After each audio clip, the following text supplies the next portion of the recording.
Ini warna apa, Pak? Bu? Hitam. Kalau kata Allah ini warna apa ini? Pasti hitam juga. Kok bisa sama? Karena kita tahu ini hitam dikasih tahu sama Allah. Belum dikasih tahu sama Allah kita nggak tahu ini warna apa ini. Kalau begitu yang berilmu siapa? Allah. Kita ini karena diberitahu sama Allah, oh ini hitam. Wa 'allama Adamal asma'a kullaha. Ya. Allah mengajarkan berbagai nama kepada Adam itu. Ini namanya hitam, ini namanya putih, ini namanya hijau, ini namanya masjid, ini namanya rumah. Itu nama-nama semua itu Allah yang ngasih tahu. Belum dikasih tahu sama Allah kita nggak tahu nggak. Buktinya coba bayi baru lahir, coba tanya, ini warna apa jabang bayi? Nggak jawab dia nggak tahu. Jadi kalau begitu yang berilmu itu Allah berilmu bukan kita. Cuman kita ini kadang-kadang sombong, Pak, merasa sudah tahu, saya yang berilmu, saya yang paling tahu. Nah itu Bapak Ibu. Nah sekarang kita lihat dulu ya, kalimat la ilaha illallah. Maka saya bilang tadi, kalau orang paham kalimat ini nggak bakal ditinggalkan, pasti diamalkan. Tapi kenapa nggak ngamalkan? Karena nggak paham. Yang didengarnya suara orang berzikir, la ilaha illallah. Apa keras zikirnya toh? Tuhan tuh nggak tuli nggak ada. Itu yang sering kita dengar ocehan begitu. Siapa pula yang ngomong Tuhan itu tuli? Kalau menisbahkan Tuhan itu tuli sama dengan makhluk, syirik malah hukumnya. Allah tidak menerima sifat itu. Sifat Allah itu basor, sama. Ya, sifat Allah itu sama, mendengar. Sifat tuli, sifat hamba, sifat kita. Ya, kita nggak dengar nggak. Ya, ngedengarnya itu kena sama.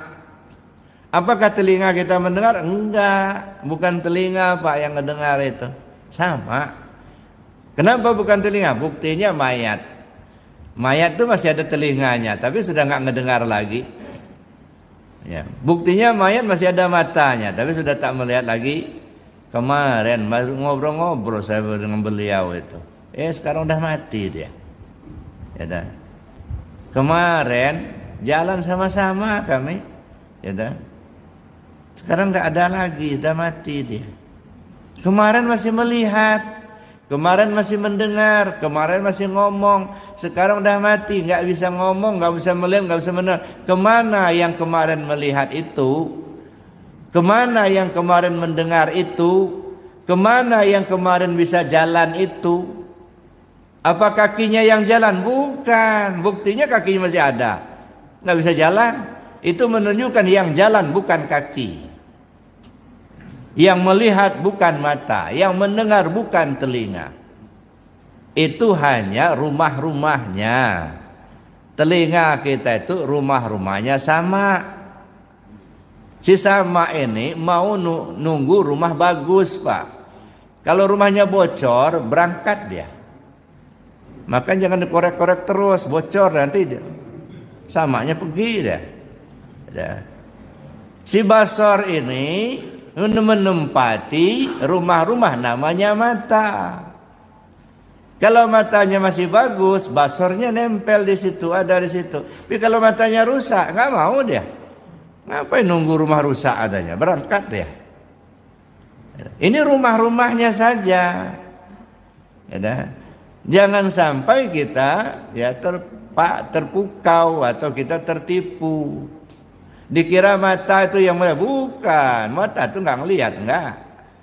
Dikira telinga yang mendengar. Jadi telinga, mata, mulut, tangan, kaki itu zahir, tubuh. Nah, itu yang tubuh. Nah, tubuh ini sebenarnya tidak punya kemampuan apa-apa. Coba perhatikan tubuh kita sekarang ini, ya. Apa hidup tubuh kita ini? Kata kita iya. Kenapa hidup? Karena ada ruh. Coba kalau nggak ada ruh, bisa hidup nggak tubuh? Enggak, berarti yang hidup itu siapa? Ruh itu. Ya. Sekarang kita melihat, ya. Ketika orang udah mati, ruhnya sudah nggak ada, sudah nggak ngelihat lagi. Berarti yang melihat itu bukan mata, ruhnya yang melihat. Asyhadu an la ilaha illallah, aku bersaksi tidak ada Tuhan selain Allah. Aku bersaksi. Yang bersaksi siapa? Aku. Aku itu yang mana? Nah, aku itu 3 tempat Bapak Ibu. Ya. Ada aku pada tubuh, ada aku pada ruh, ada aku pada rahasia. Ya. Kalau aku pada tubuh itu patung. Syirik, makanya syirik. Sekarang Bapak Ibu sengaja aku sholat. Nah, aku sholat itu aku yang mana? Kalau akunya di tubuh Bapak Ibu syirik, malah itu nyembah patung Bapak Ibu itu, bukan nyembah Allah, bukan. Katanya nyembah Allah, tapi akunya di tubuh itu patung yang disembah. Capek aja tunggang tunggi itu. Ada. Sengaja aku sholat, aku yang mana? Ada. Nah, kalau aku pada ruh itu aku pada sifat. Kalau aku pada rahasia itu aku pada zat. Jadi kalau aku bersaksi, berarti yang menyaksikan itu ruh kita itulah. Ya. Bukan tubuh. Kalau tubuh enggak pernah ketemu Allah, enggak. Yang pernah ketemu Allah itu ruh kita itulah.